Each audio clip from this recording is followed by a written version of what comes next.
It's Joshua Vergara from Android Authority. What's going on, everybody? And the title you see below is actually half the story. This is why I switched to the iPhone and then right back again.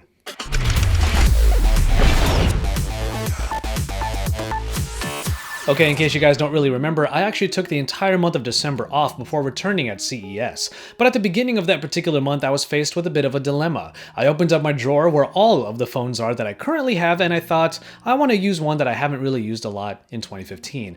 And there was no phone that fit that description better than the iPhone 6s. Now, I actually have never used an iPhone as my daily driver for an extended period of time, so I thought 1 month was pretty good.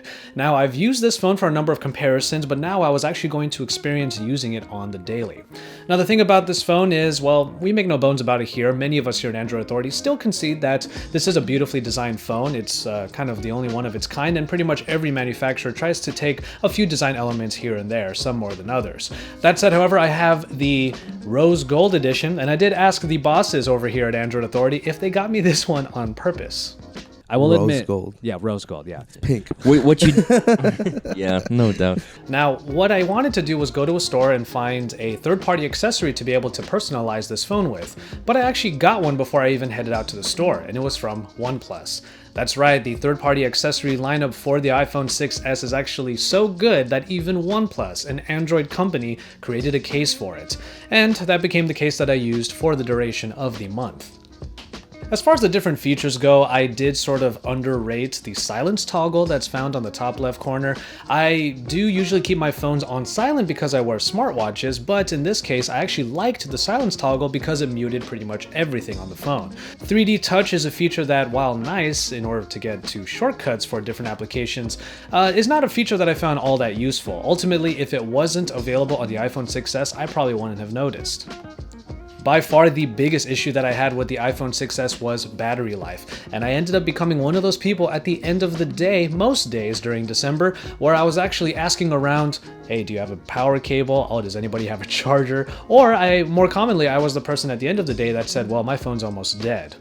That said, however, the standby time on the iPhone 6s is actually pretty great, and if I had enough of a charge, I could leave the phone sitting there and I wouldn't have too much of a problem once I came back to it. But the thing was, I was out in New York, and a couple of my friends actually saw right through the disguise that I put onto my iPhone 6s, and they realized that the Android Authority guy is actually using an iPhone, and a couple of my best friends actually threatened to take a picture of me and post it on social media so that all of you guys would get mad at me. Well, here's that picture that they took, and I still was able to keep it covered with that OnePlus cover. Now, speaking of pictures, the camera on the iPhone 6s was mostly a standard experience. I actually didn't find too much that was better or worse about this than plenty of other good Android cameras out there. And the reason is because when the iPhone 6s camera is doing pretty well, it does actually quite wonderfully. Pictures can come out really detailed and have the right color depth to them. But lower light situations tend to be just as bad also. So I wouldn't really say that the iPhone camera is any better than any other good Android cameras, but I will say that the auto mode, being what you see is what you get, when it works really well, then you're good to go. I would prefer a manual mode though, because if the auto mode doesn't get what I want, then I can always tweak it in a manual setting. And then finally, there's the Fingerprint Reader. Now, honestly, I do think that the Fingerprint Reader on the iPhone 6s and 6s Plus happen to be some of the best ones that are out there. They rival that of the Nexus 6P, and I would put them pretty much at the same place. No matter how quickly you remove your finger from the home button, it's always going to jump right into the interface. That's just going to be something that you can rely upon, and it definitely was the case for me. The only thing I didn't like about it was that when I used that shortcut, it turned the camera shortcut into a useless feature.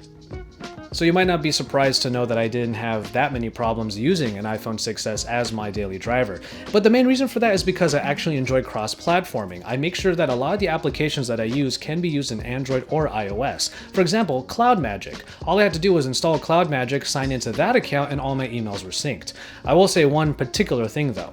Google Maps is vastly better than Apple Maps. That's just the way it is, and it's much more accurate, and also it's not as hard to navigate because I'm so used to the Google Maps iteration.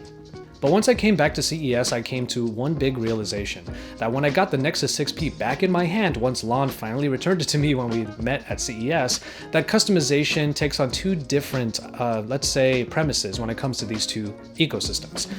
In the one case, you have the iPhone, which on the inside is just icons just splashed around the home screens, and it actually felt like a bit of a sterile experience. When you turn on the phone, you know exactly where the apps and icons are going to be half the time, and it's really easy to just get into the phone, swipe around, hit the app, and then you're good to go. Meanwhile, on Android, you can actually cater exactly where you want the apps to be, or you can rely on the app drawer, so there's always that little bit extra that you are doing in order to make the experience your own. Not to mention the fact that once I got my Nexus 6P, I was able to get into the wallpapers, actually change what lock screen was on there, change what launcher was on there even, and actually really intensely personalize this particular device to what I wanted. When it comes to Android, I don't really like putting cases onto my phone, so customization has to come from within, and that's exactly what I do. Meanwhile, on the iPhone, customization is more of an external experience because you have a lot of cases, third-party accessories are really very robust, and there are so many of them out there for the iPhone that you can actually make your phone look different from other people's on the outside. On the inside, it's kind of a really ubiquitous experience, and that's kind of what iOS was going for, and they did achieve that. But that being said, having the actual customization and having my phone be literally mine from the inside and out if I wanted to is really what makes me gravitate to Android. And I know that's a position that a lot of people have taken, but I got a real good sense of that in the month of December when I used this as my daily driver.